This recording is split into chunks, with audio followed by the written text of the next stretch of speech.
इस क्वेश्चन को अगले 10 मिनट में कुछ आपको इंपॉर्टेंट चीजें समझाने वाली हूँ, आप 10 मिनट इसको पहले समझ लीजिएगा।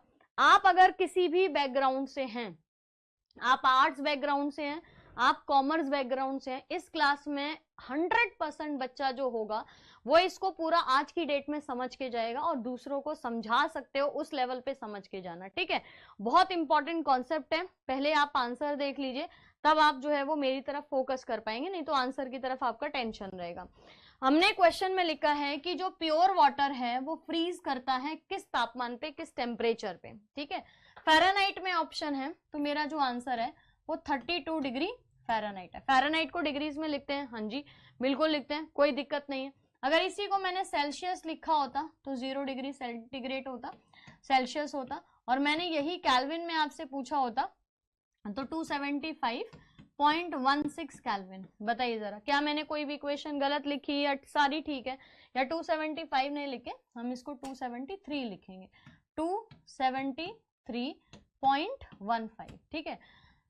अगर मेरा हमने पूछा कि जो प्योर वाटर होता है, जो शुद्ध पानी होता है, जो हम पीते हैं, जो साफ पानी होता है, उसके जमने का मैंने आपसे तापमान पूछा, तो वो जमेगा किस पे, 32 डिग्री फ़ारेनहाइट, जो कि 0 डिग्री सेंटीग्रेड के बराबर होता है, जो कि 273.15 किसके, केल्विन के बराबर होता है। ये तीनों वैल्यू इक्वल है, कोई दिक्कत नहीं है किसी को भी, बिल्कुल ठीक है। अब मैं यहाँ पे एक उल्टा क्वेश्चन आपसे पूछती हूँ कि जो वाटर है वो बॉईल कितने टेम्परेचर पे होता है, उबलता किस टेम्परेचर पे है, वाटर उबलता किस टेम्परेचर पे है। तो पहले सेल्सियस में ही बात कर लेते हैं, 100 डिग्री सेंटीग्रेड, कितने पे उबलता है, 100 डिग्री सेंटीग्रेड। और ये जब सब बात हो रही है आपके फ्रीजिंग पॉइंट यानी कि पानी के जमने की बात हो रही है, या पानी के जब उबलने की बात हो रही है, तो हमको याद रखना है कि जब ये पानी उबलता है 100 डिग्री सेंटीग्रेड पे, या जब ये पानी जमता है 0 डिग्री सेंटीग्रेड पे, तो इसका जो एटमॉस्फेरिक प्रेशर है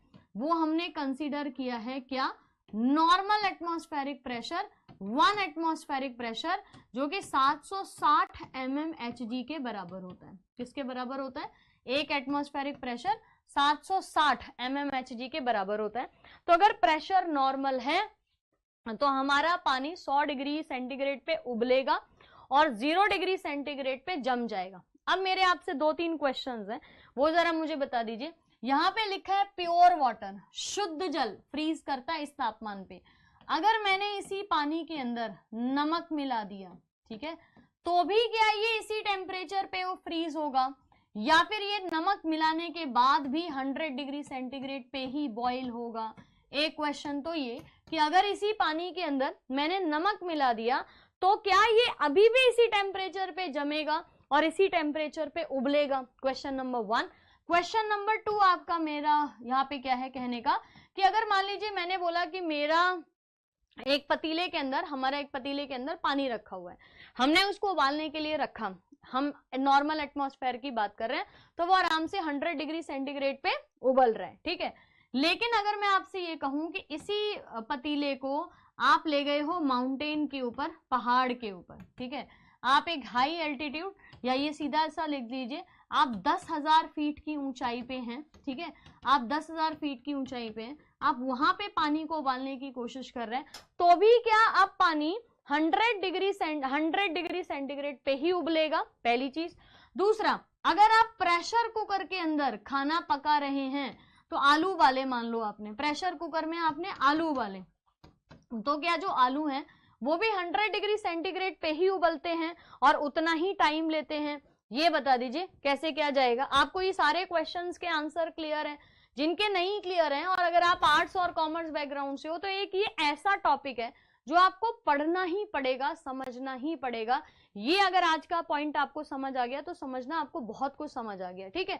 मैं इनके आंसर्स आपको बताने लग रही हूँ, आप में से कई बच्चों को ये आंसर पता है, लेकिन फिर भी एक बार से समझने की कोशिश करिए। आप में से कई लोग इंजीनियर्स भी होंगे जिन्होंने एक्सपेरिमेंट्स वगैरह भी कभी कभी परफॉर्म किए होंगे।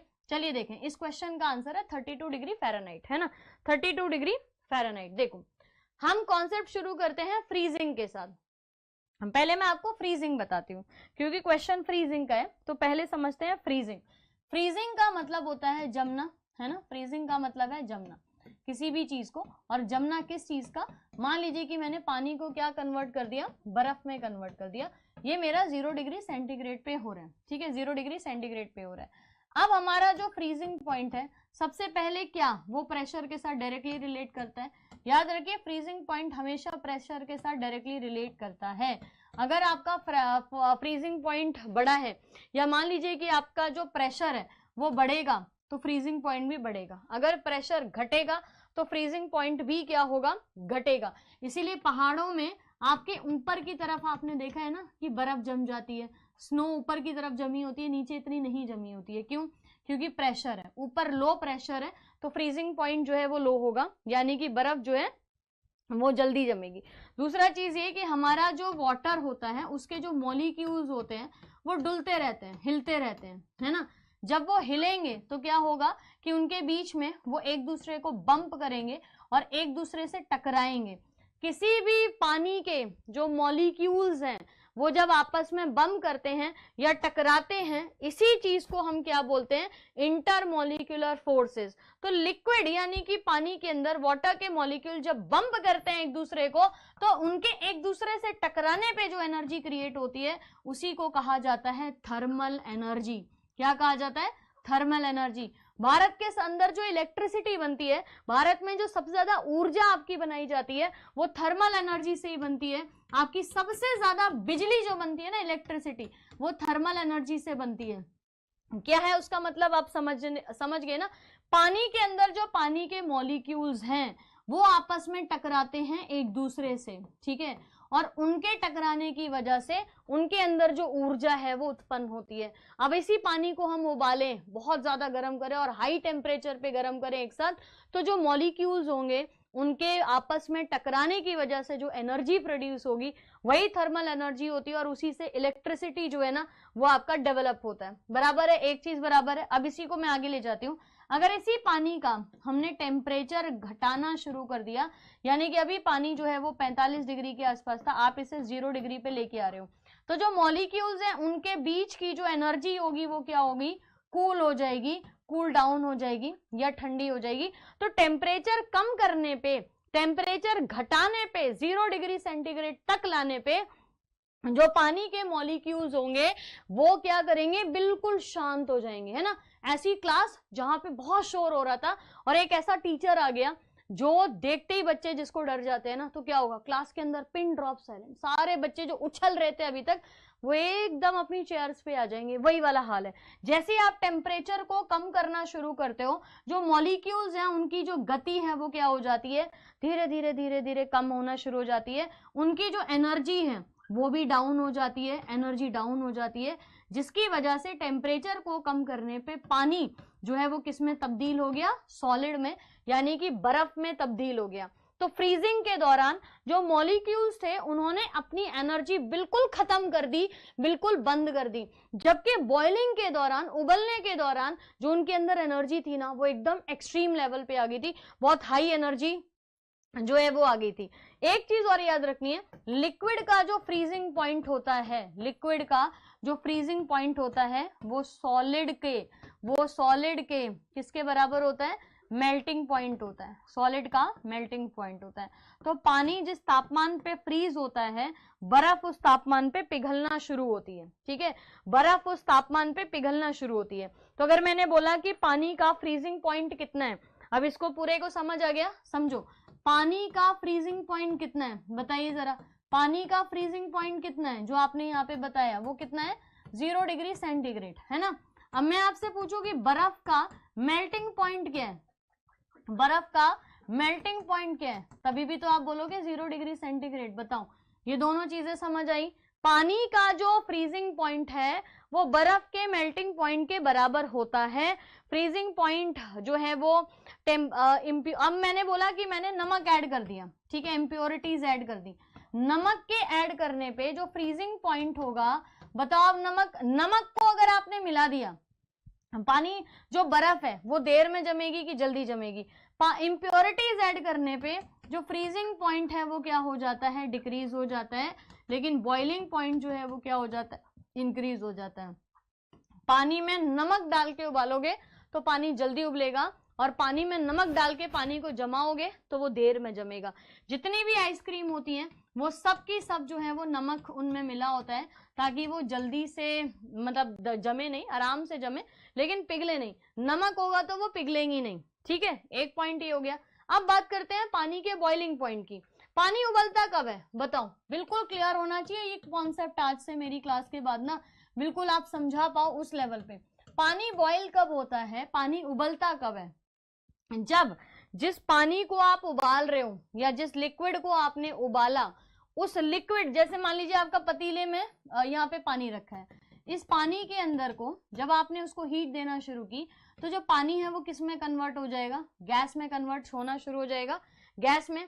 तो जब वेपर प्रेशर, गैस के जो वेपर प्रेशर होंगे वो किसके बराबर हो जाए? एटमॉस्फेरिक प्रेशर के, यानी कि एटमॉस्फेयर के अंदर जो प्रेशर है उसके बराबर हो जाए। तो एटमॉस्फेरिक प्रेशर के बराबर जब आपके पानी को उबालते समय उसके जो गैस है, उसके जो वेपर्स होते हैं वो इक्वल हो जाते हैं, तब पानी आपका पूरी तरीके से उबल जाता है। ठीक है, अब मैंने आपसे पूछा कि 100 डिग्री सेंटीग्रेड पे क्या पानी पूरा उबल रहा है? जी हाँ, 100 डिग्री सेंटीग्रेड पे पानी क्या हो रहा है? बढ़िया उबल रहा है। पानी क्या हो रहा है? बढ़िया बॉईल कर रहा है। मैंने बोला कि और ये 100 डिग्री सेंटीग्रेड पे पानी उबलने का मतलब है कि जो एटमॉस्फेरिक प्रेशर है वो है 760 mmHg, यानी कि 1 एटमॉस्फेरिक प्रेशर। अब मैंने आपसे 2 क्वेश्चन पूछे थे, एक ये कि अगर आप पहाड़ों पे हो तो क्या पानी देर में उबलेगा, जल्दी उबलेगा, या जो चीज है वो पक जाएगी आराम से? इसका एग्जाम्पल और इसको ढंग से समझते हैं। 10,000 फीट की मान लीजिए ऊंचाई पे आप पहुंचे, है ना, 10,000 फीट पे जैसे आप पहुंचोगे आपका जो प्रेशर है वो लगभग 526 mmHg हो जाता है। ठीक है, अब आप मुझे बताओ, नॉर्मल एटमॉस्फेरिक प्रेशर है 760, लेकिन जैसे ही आप 10,000 फीट की ऊंचाई पे पहुंच गए आपका जो प्रेशर है वो कितना हो गया? जो एटमॉस्फेरिक प्रेशर है वो 526 mmHg हो गया। ठीक है, अब जैसे ही आप 526 mmHg पे गए तो जो पानी आपने पतीले में रखा था वो क्या होगा? वो जल्दी उबल जाएगा। पानी क्या होगा? कम टेम्परेचर पे उबल जाएगा। पानी जो नॉर्मल एटमॉस्फेरिक प्रेशर में 100 डिग्री सेंटीग्रेड पे उबल रहा था, वो जैसे ही आपने प्रेशर कम कर दिया, प्रेशर के कम करते ही बॉइलिंग टेम्परेचर जो है वो भी कम हो जाएगा, यानी कि 100 डिग्री पे अब पानी नहीं, पानी 90 डिग्री पे ही पिघल जाएगा। पानी जो है वो क्या हो जाएगा? 90 डिग्री पे ही पिघल जाएगा। पानी जो है वो क्या हो जाएगा? 90 डिग्री पे ही पिघल जाएगा, यानी कि पानी जो है वो क्या होगा? जल्दी उबलने की वजह से जो खाना है वो क्या होगा? पकेगा नहीं। खाना पकेगा नहीं और खाने को बनने में लगेगी देर। इसीलिए पहाड़ों पे जो 10 रुपए की मैगी है ना, आपका पहाड़ों पे जो 10 रुपए की मैगी है वो आपको 50 रुपए की दे रहे हैं। क्यों? क्योंकि उनका खाना देर में पक रहा है। ये कॉन्सेप्ट समझ आ गया। 100 डिग्री सेंटीग्रेड पे आपका जो एटमॉस्फेरिक टेम्परेचर है वो है आपका, एटमॉस्फेरिक प्रेशर है वो कितना है? 760 mmHg। जैसे ही आप पहाड़ों पे गए, 10,000 फीट पे पहुंचे, आपका जो प्रेशर है वो कम हो जाएगा।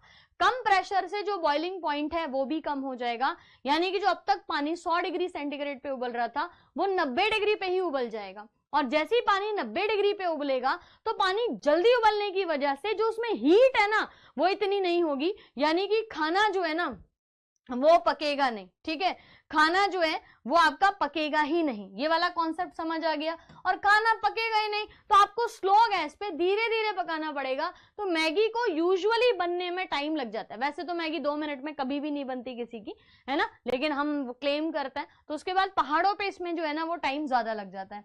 अब दूसरी चीज पे आते हैं, प्रेशर कुकर की मैंने बात की। प्रेशर कुकर जो हम घरों में खाना बनाते हैं, एडवाइस किया जाता है ना कि अगर गैस बचानी है तो खाना प्रेशर कुकर में उबालिए या बनाइए। उसका रीजन क्या है?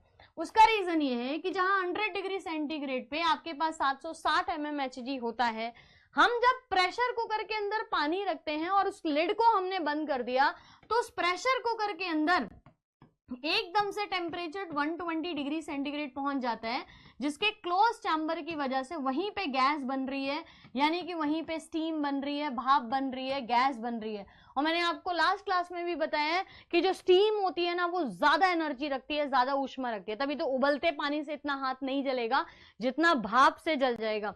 तो जो स्टीम होती है, जो गैस होती है, वो क्या कर रही है यहाँ पे, उस गैस से खाना जल्दी पक जा रहा है। और इसी गैस के एक्यूमुलेशन की वजह से जो एटमॉस्फेरिक प्रेशर है वो अब 1 एटमॉस्फेरिक प्रेशर नहीं रहा, 2 एटमॉस्फेरिक प्रेशर हो गया। कितना हो गया, 2 एटमॉस्फेरिक प्रेशर जो है वो यहाँ पे क्रिएट हो गया। 2 एटमॉस्फेरिक प्रेशर जो है वो यहाँ पे क्रिएट हो गया। तो प्रेशर बढ़ गया एकदम से, तो सीटी जब निकलती है बाहर तो वो क्या होता है, बहुत ज्यादा एटमॉस्फेरिक प्रेशर बढ़ जाता है जब प्रेशर कुकर के अंदर, तब निकलती है। यहाँ पे क्या होगा कि यहाँ पे ऊष्मा जल्दी है, यानी कि इस कुकर के अंदर हीट ज्यादा है, तो जो खाना है वो भी क्या हो जाएगा, जल्दी बढ़िया पक जाएगा। इसीलिए प्रेशर कुकर को एडवाइस किया जाता है कि आप इसको पूरा यहाँ पे बढ़िया से कंप्लीट कर लोगे। ठीक है, ऐसा करके याद रखिए। अब मुझे बताओ, पानी के उबलने का कॉन्सेप्ट समझ आ गया। पानी उबलता कब है, जब हमने इस पानी को रखा, तो जब ये हीट होना शुरू हुआ तो इसके जो गैस निकली उससे जो वेपर प्रेशर बनते हैं, वो वेपर प्रेशर एटमॉस्फेयर के प्रेशर के बराबर आ जाते हैं, तब पानी उबलना शुरू होता है। और पानी 100 डिग्री सेंटीग्रेड पे सबसे अच्छे से उबलता है, जो कि 1 एटमॉस्फेयर के बराबर होता है। अब आप ये बताइए, आप में से कोई भी बच्चा अगर कॉमर्स वगैरह बैकग्राउंड का भी है तो उसको ये बात समझ आ गई, पानी के उबलने का और पहाड़ों पे क्यों बनता है देर में, ये सारा कॉन्सेप्ट समझ आ गया ना।